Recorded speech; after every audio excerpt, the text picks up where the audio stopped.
Vous n'avez pas suivi l'actualité médiatique cette semaine? Pas de panique, c'est parti pour un nouveau récap avec Arrêt sur image. La conférence de presse donnée à la sortie du Conseil des ministres permettait aux internautes de voir les journalistes posant leurs questions. Mais ça, c'était avant, car depuis le 20 mars, les journalistes ne sont plus filmés.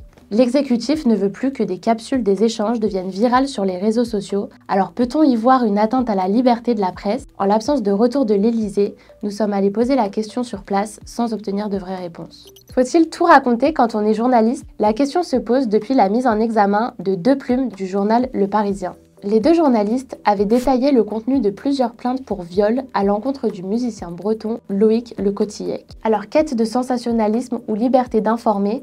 On fait le point. Travail sans assurance, heures sup non payées, voici le quotidien de plusieurs journalistes locaux à l'AFP. Pour avoir tenté de faire entendre ses droits, le photojournaliste Bülent Kilic a été viré sans ménagement après 16 années de travail pour l'agence. Un exemple du traitement inégal des journalistes sous statut local et un système que bon nombre décrit comme colonialiste.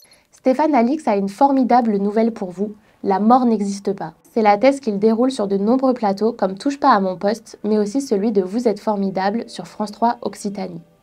Autour de la table, un seul chroniqueur sceptique, Maxime Lullier, dont la séquence sera coupée au montage et lui viré de l'émission. Que pensent les Russes de la guerre d'Ukraine? Puisque le pays est inaccessible aux journalistes étrangers depuis 2 ans, nous avons décidé de plutôt sonder les auteurs de BD. Daniel Schneiderman vous donne rendez-vous avec Nicolas Wild et Pierre-Henri Gaumont pour un nouvel épisode de Sur la planche.